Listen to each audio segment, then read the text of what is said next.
Okay, like I said on Tuesday, I'm not going to necessarily give you the answers, so I wanted you to look this stuff up for yourself. We will work through some problems if we have time, but I will confirm if your answers are correct. So we have a test that you'll take online on Tuesday this next week, since we don't meet in the class, and it will be available by our class time on Tuesday, and then you should take it before Thursday is how it will work. And it will have a time limit. I do that because you should be ready for the test, and you shouldn't just start thinking about it at the time you turn it on. So even though it's open book, you should already have prepared yourself and know where to look to get the answers that you need. So anyway, let's just sort of go through this. The test is going to be over chapters 10 through 13. In 10, of course, we learned about the properties of sections and how formulas were derived so that we can predict how certain materials will react when loaded in certain ways. The terms in this chapter, which are important, are the center of gravity. Does anybody know what that means?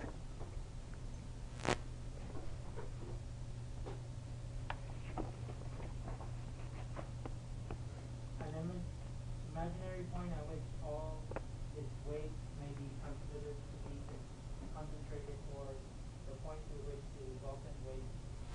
That's right. The imaginary point at which an object's weight can be considered to be concentrated, or the point through which the resultant weight passes. All these answers are in the book. What's the centroid? Let's have somebody else.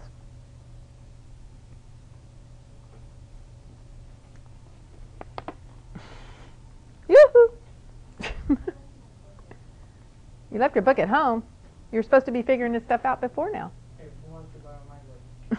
All the definitions are highlighted and written in it. If we don't get through the definitions, I can't work through a problem.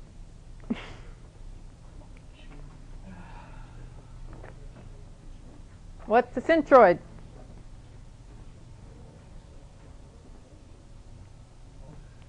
This is in chapter 10. That's your first hint.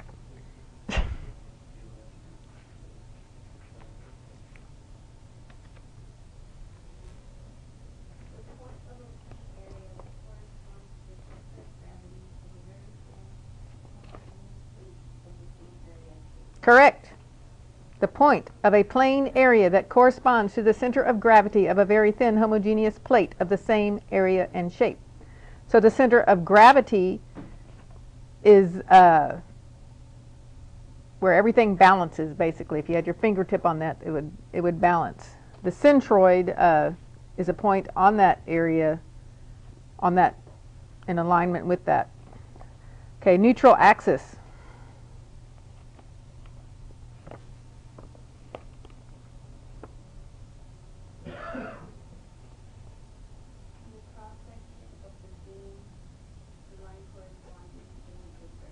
Right. For a cross-section of a beam, it's the line that corresponds to the neutral surface. What's the neutral surface? Somebody else.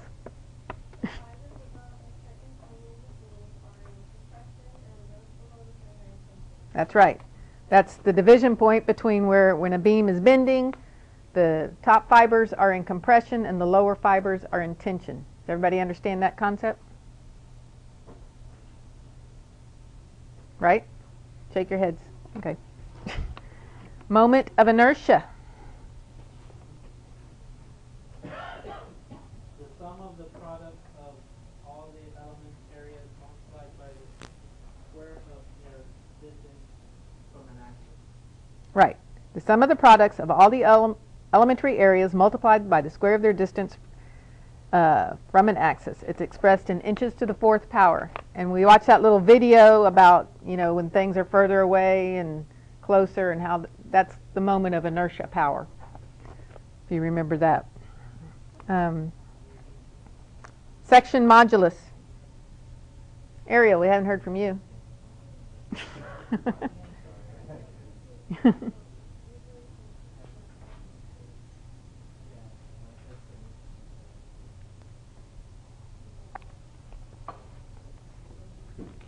What's the section modulus? I'll take this one. It's defined as the moment of inertia divided by the distance of the most remote fiber from the neutral axis and is denoted by the symbol. Right. Very good. The moment of inertia divided by the distance from the most remote fiber from the neutral axis and is denoted by the symbol S. And that helps us figure out, what beams can hold and whatnot. So, okay, radius of gyration. Is an index of the stiffness of a structural section when used as a column or other compression member. Right. The index of the, I'm repeating it so it'll go in the microphone. The index of a stiffness of a structural section when used as a column or other compression member. So, columns tend to buckle or wobble, and so you have to figure this ratio out and make sure that your column is stiff enough. So is there any questions on the deeper meaning of these terms, or do you all understand it? Are you in the dark, in the light? Is that a hand? Or just a thumbs up? Okay. Okay. Okay, so you should be familiar with these terms. Some or all of them may be on the test. Formulas for the properties discussed in this, and you should be able to understand these formulas. Talks about the table on page 201, which is this table, and that gives you the formulas for simple shapes for the area, the section modulus, the radius of gyration, and the moment of inertia for rectangles, circles, triangles, tubes, and square columns. So you might want to bookmark that page for simple formulas to figure out these shapes. Then steel shapes, of course, they have an excerpt from the steel manual on page 202 through 209, which gives you the information. You can see the section modulus of certain shapes, the area, the moment of inertia, etc. And you'll have to be able to look in those tables and figure things out. It has both W shapes, channels, angles, tubes, square tubes, and then also on pages 210 through 211 it talks about the properties of structural lumber. Gives you some of the same information. So you need to be able to look in these areas to find answers for your questions. Okay, any questions about how to read those tables or those charts? Got it? Okay, so in chapter 11, we got into stresses and deformations in beams and materials. How loads impact these beams and what we need to understand about them to design our structure. So terms in this chapter include strength. What is strength?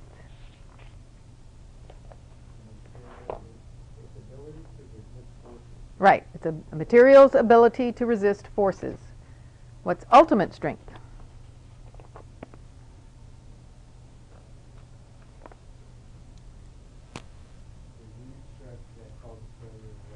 Right, that's the point at which the material will fail.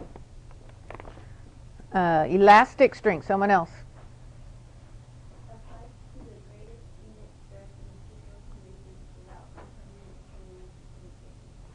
Right, that's the greatest unit stress that a material can resist without a permanent change in shape. So like a rubber band, you pull it so far and it'll bounce right back. But if you pull it really, really far, it'll probably be a little bit bigger than it was before. So it's reached its elastic strength. What is stiffness?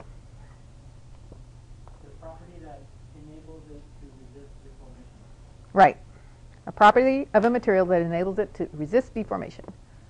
Elasticity. Property of a material that enables it to return to its original size or shape when the load to which it has been subjected is removed. Right, exactly. Elasticity is the property of a material that enables it to return to its original size and shape when the load to which it has been subjected to is removed. Elastic limit.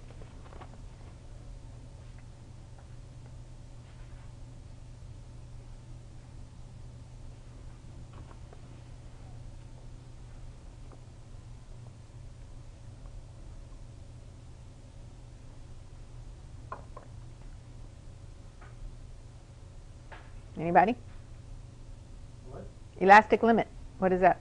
Unit stress beyond which the material does not return to its original size or shape when a load is removed. Right. The unit stress beyond which the material does not regain its original dimensions when the load is removed. Plasticity.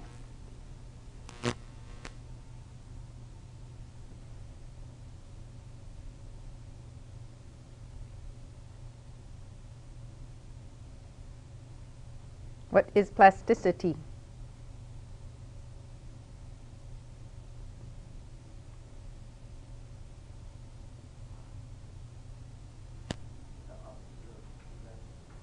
Right. Plasticity is the opposite of elasticity, a property of a material that does not allow it to return to its original dimensions when the load is removed. What is ductility? A material that permits it to undergo plastic deformation when subject to a tension force. Right.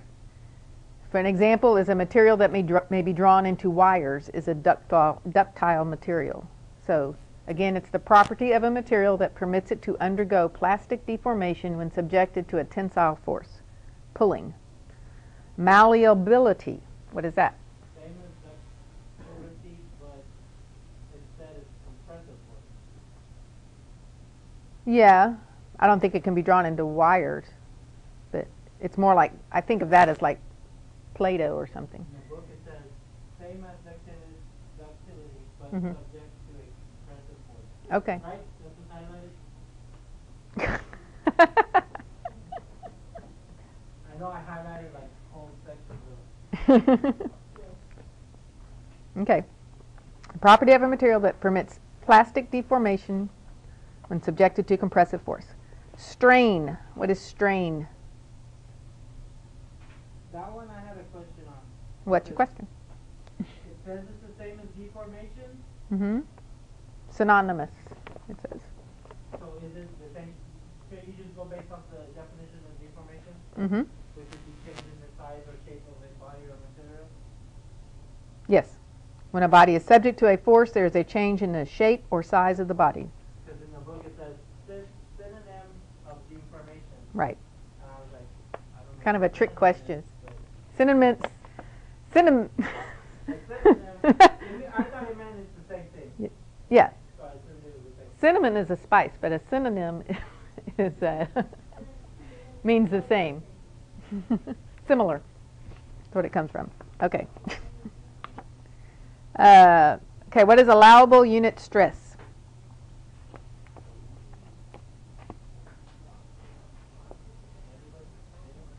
Ariel, what's allowable unit stress?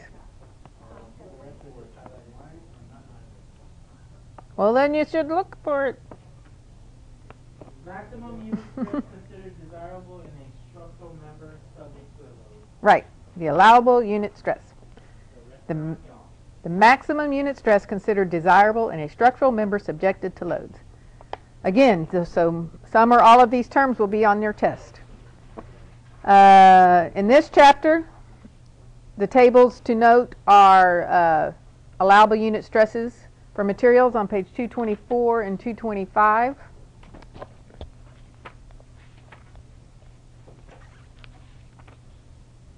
It gives you some of the allowable unit stresses. Be careful when you're reading the one on lumber that you pick the exact right piece of lumber. They have size classifications, then they have beams and stringers, and they have post and timbers, and then they have different grades. So make sure you read completely if there's a question like that, which one you're supposed to use. Any questions on those two tables? The information they provide? Okay. All right, then let's move into chapter 12. Stresses in beams. Here we need to understand the resisting moment. What is that? Action within the beam that resists bending. Correct. The action within a beam that resists bending. Then there's the flexure formula, which can be used in all kinds of ways. What is that? Searching for resisting moment that involves the size and shape of the beam cross-section. Right. The expression for a resisting moment that involves the size and shape of a beam cross-section. Typically written M equals little fs, or it can be moved around. If you need to figure out the s, you can do s equals f over, I can't do it without writing it. M equals fs, or you can move all those figures around for whatever you need. I'll show you that in a little while. Okay, what is horizontal shear?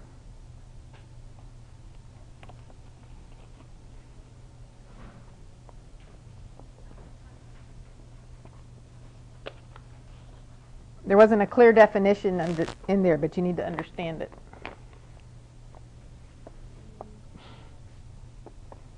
Those placed on the board that using the weight of the board alone can cause friction along the surface due to contact between base and contact. The same tendency to be present in a solid beam with the action is experienced by resistance to the horizontal shear. Right, so their example was if you had boards stacked on top of each other, and then you put a load in the middle, there would be a slipping action between the horizontal surfaces of the boards, right? So in a beam that's even a homogeneous beam, you can divide that all up into fibers and stuff, and so when there are loads on that, there's a tendency for the fibers to slip horizontally past each other. So the definition of horizontal shear is the tendency of fibers to slip horizontally against each other. Shear is slipping, whether it's vertical or horizontal. So vertical shear is they slip vertically, and horizontal shear is they slip horizontally. When it says the horizontal shear is equal to the intensity of the resistance, Yes, they have to balance out. So, okay.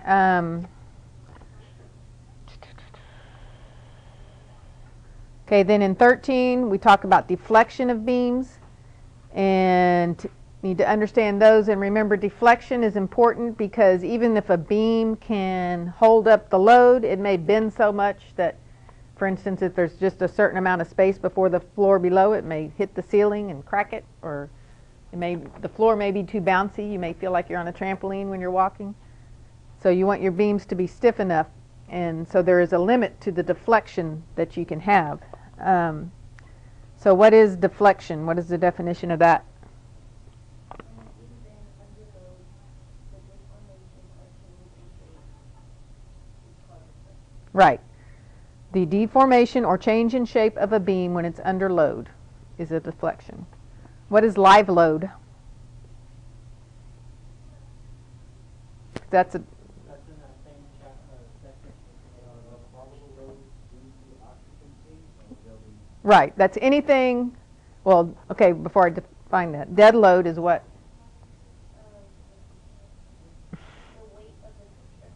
Right. So the dead load of the building is anything that's permanently tied down, that's in the structure.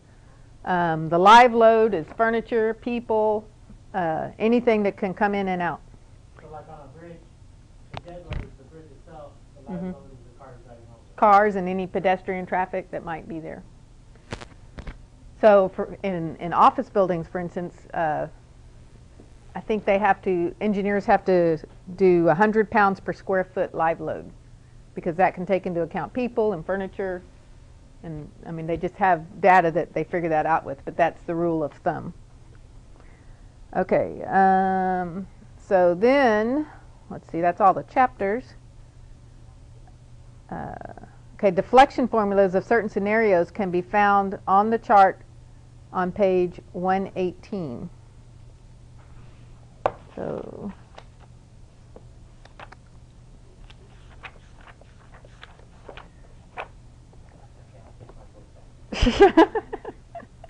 y'all should bring your books. So this chart, it refers to a lot. This is the one on page 118. And there's cases. You have case 1, which is a simple beam with a concentrated load in the middle, and it has a formula for the moment, the shear, the deflection. The moment is M, the shear is V, and the deflection is D. Then case 2 is a simple beam with a uniformly distributed load. It also shows you the shear diagrams in simple form. Case 3 is a simple beam with 2 concentrated loads. Case 4 is a cantilever beam with a load at the end. Case 5 is a simple beam with 3 concentrated loads. Case 6 is a cantilever beam with a concentrated load all the way across. Case 7 is a simple beam with a concentrated load that's not in the middle. And case 8 is a simple beam with a concentrated load that's not the same. So you might refer to this chart to get simple formulas if you have to figure out something when you're only getting certain. Anybody have any questions about those scenarios?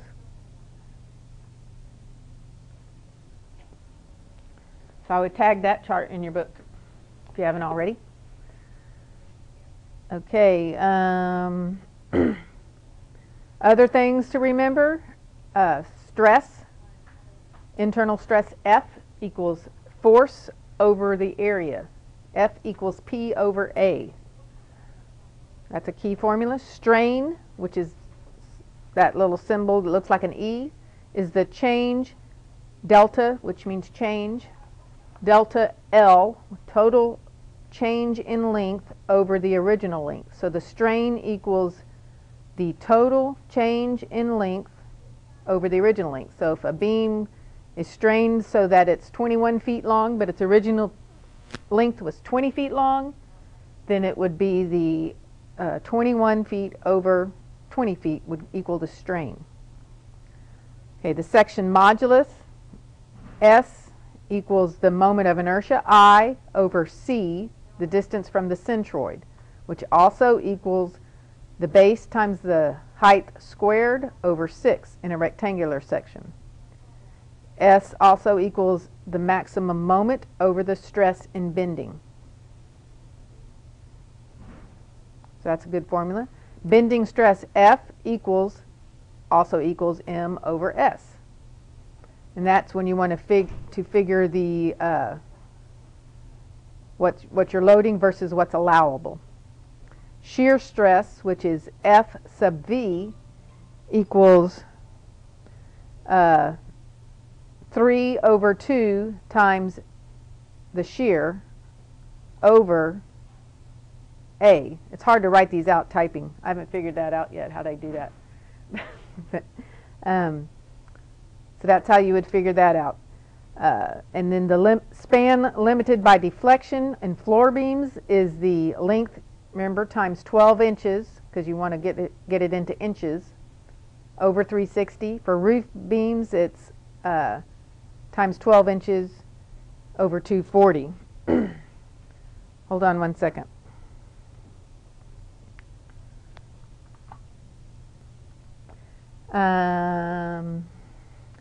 So the delta max for a concentrated load in the center of a span is Pi cubed over 480 EI. And delta max for a uniform load is WL cubed over 384 EI.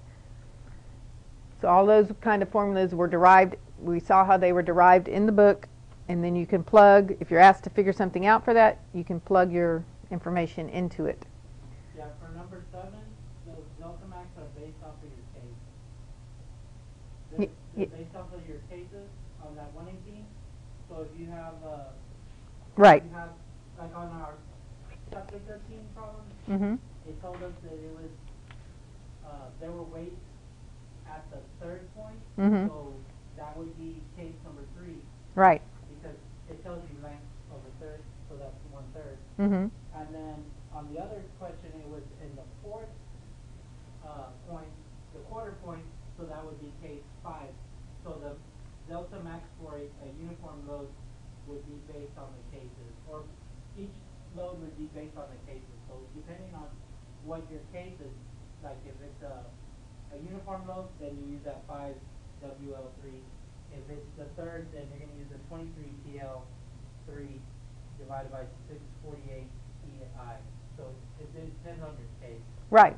So you, again, you can look in this chart to figure out if you're asked. If we have that problem, because y'all don't try and use that same formula. If there's Yeah, that's a one good that's point. third or a full quarter point, Mhm. y'all don't try and use that same formula. So we refer to the case chart, which is the one on page 118, to make sure you're using the right deflection formula. Okay, so I have not, I mean, I've created part of the exam, but not all of it. So I'm still working on it, but there could be, I won't do any problems that are different from what you did on your homework. It would be very similar, like with just different values or something. But then also there may be a problem like this, which we'll work through right now, which kind of is I guess a culminating problem. I don't know if that's the word to use. So these are the steps you would do. If you want to, let me get to that page. Okay, so this is a sample problem. Compute the maximum allowable uniformly distributed load for a simple beam with a span of 30 feet if the steel section used is a W21 by 73. The allowable bending stress is 24 KSI. So the first step you do is you find the case on page 118. So what case number do you think that will be? 2. He says 2 because it is a uniformly distributed load on a simple beam. So you're right. Double check, but I don't think there was a 21 by 73 beam. There wasn't, but we can figure it out. Yeah, you said 21 by 83? No, but we can figure it out mathematically. I'll show you.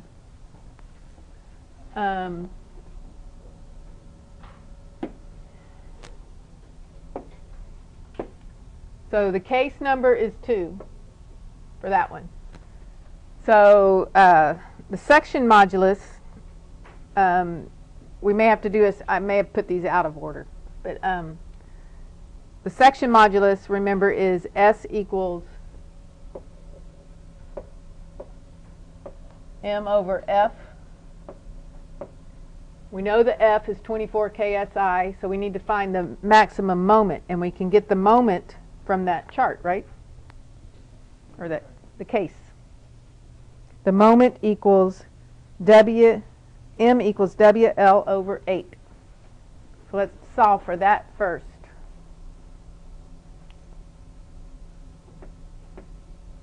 There's not enough room.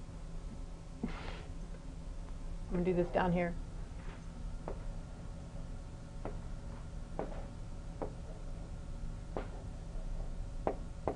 So if M equals WL over 8, I think that's what we do. Yeah. You said, I think you told us before that 73 is the weight per foot? Yes. Per foot? Yes. Okay, so then we would do 73 times 30 divided by 8. Compute the maximum allowable uniformly distributed load for a simple beam with a span of 30 feet for a steel section used. The allowable bending stress. We're not, in this problem, I'm not worried about the weight of the beam right now. I'm just worried about figuring out the load.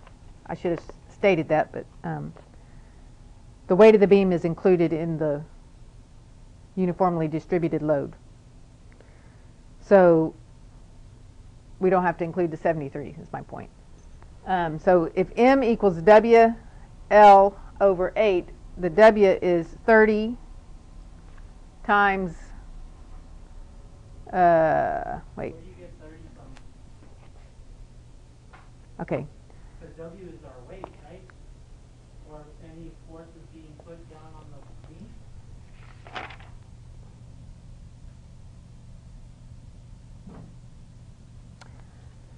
Ah, okay. I'd get to where I did it by hand. Hold on.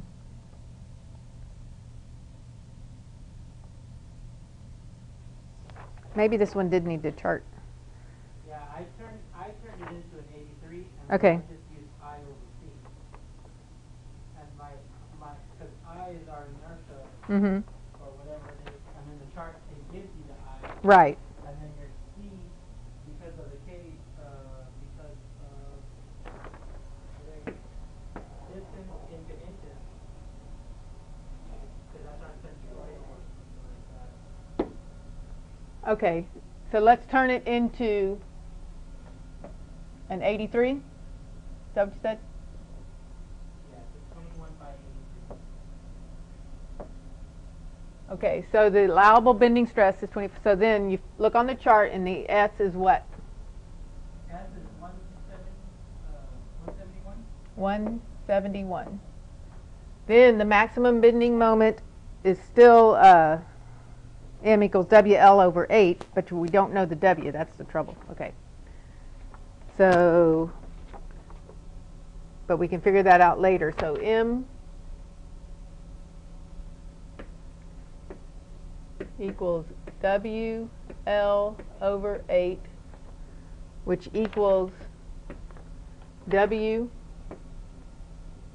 which is the load, because we want to find out the maximum load, 30 times 12, because we got to get it into inches, over 8, equals 45W, right? Is that what you got? So then the maximum resisting moment, the formula you use is M equals Fs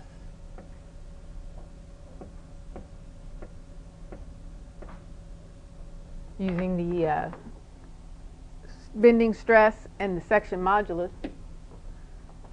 So that would equal to 24 KSI times 171.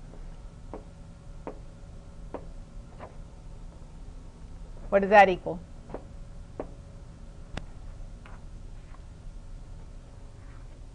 4104. 4104.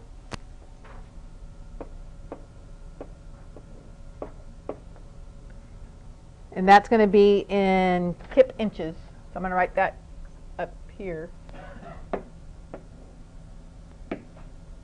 4104 kip inches. So then you can figure out your maximum load, because you know 45W, you have that, and that equals the M, which is that. So you can say 45W equals M, which also equals 4104. So then you can say W equals 4104 divided by 45, which equals what?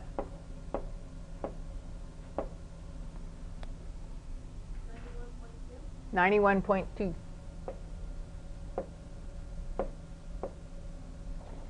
Kips. Any questions? You got a question or confusion? I probably just need to look in the book to figure out what. Did you do it previously? No, I got. Yeah, That's okay. okay, W is equal to M because M is equal to Fs, and W is equal to Fs, right?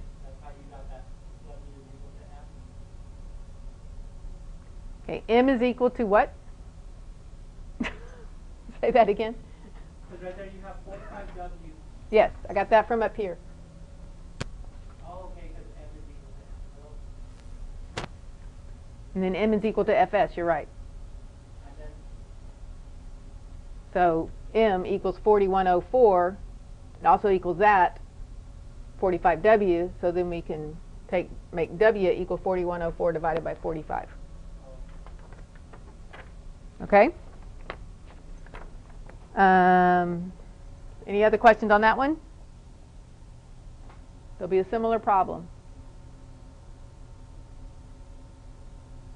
Okay, the second one is determine the lightest weight steel beam to support a uniformly distributed load of 50 kips. The beam weight is included. I should have put that in the other one. The allowable bending stress is 24 KSI. The span is 15 feet. So what's the case number first?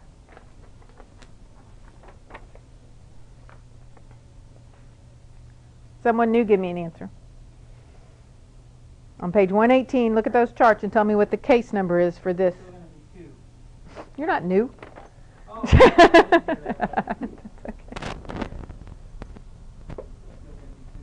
Still going to be 2. Okay, so the case number is 2. Someone's eating lunch. It smells good. Okay. The maximum, the next thing you got to figure out is the maximum bending moment.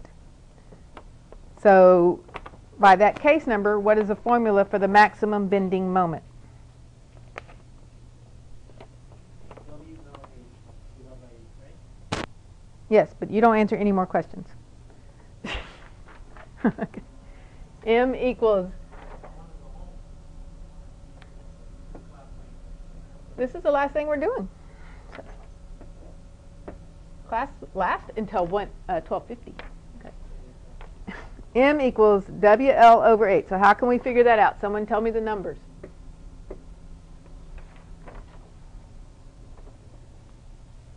W, it gives you 50 times 50. You be quiet from now on. What? So they get the 50 because that's the kips times 15, but what do we have to do to that?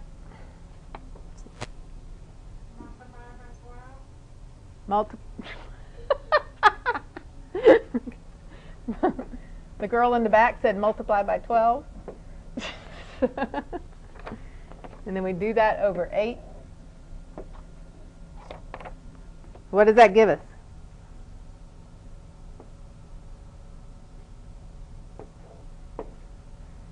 It's 50 times 15 times 12 divided by 8. What are you doing? They have to understand it, Adolfo. Larry said that, not me. You can't whisper in Larry's ear during the test.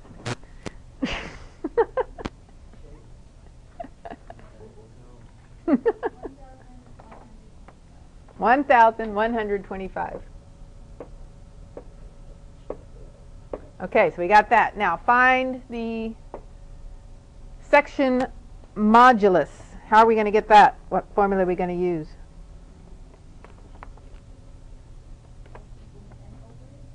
What?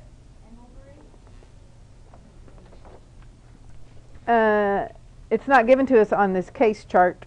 It's just a formula you need to know. And it was in the review.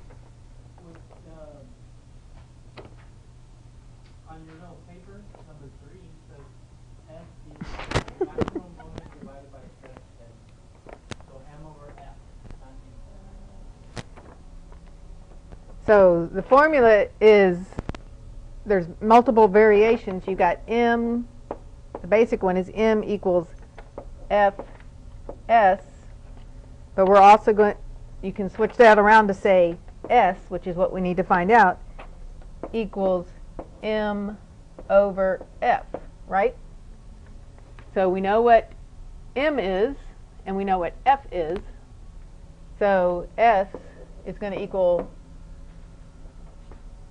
1125 over F, which is 24 KSI right there, which equals what? 46.875 inches cubed.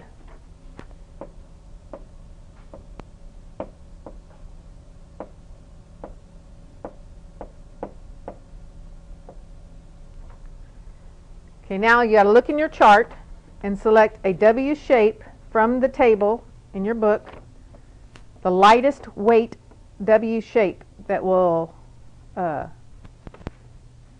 fit that section modulus.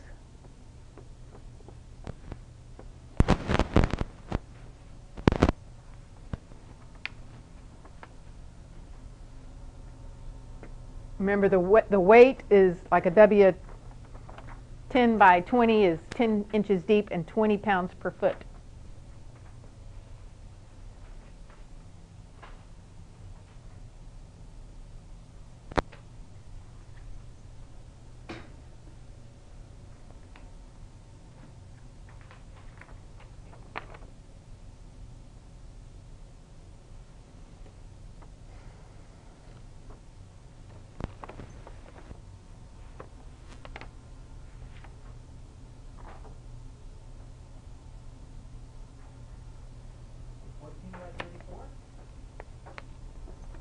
That is correct, genius man. W 14 by 34. Does everybody see that in the chart and why it works? However, that's going to, according to our scenario, that's going to be too thick. So keep searching and find one, the next one that will also work, but has a less depth. Someone else find it.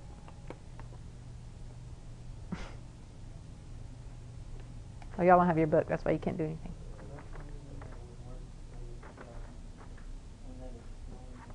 I don't want to hear it out of your mouth.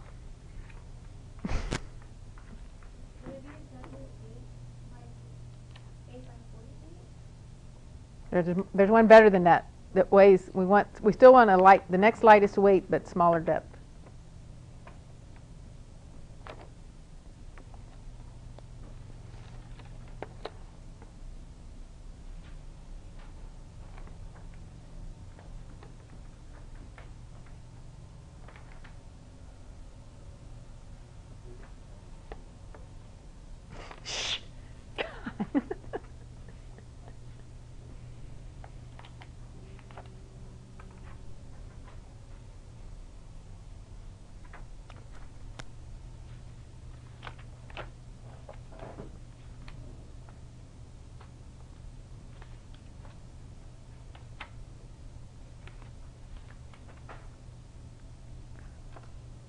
The first one's a W 14 by 34. 34? Huh? So you know you want it to be a smaller depth, so you got to go down the chart. The next smallest depth is W 12s. Then look at the section modulus and the one that would have something greater than 46.875.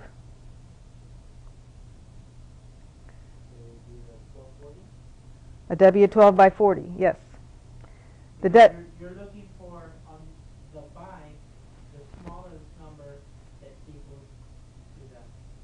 So the 10, like she said, the 848, it weighs that 8 more. Right, it weighs 8 more pounds. So it's heavier. Right.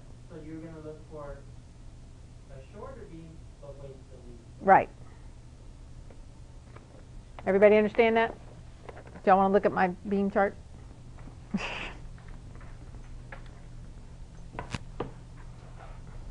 Okay, that's the end of my review. Yay! Class is over. One more class. So Tuesday, the exam will be online. No cheating, no helping.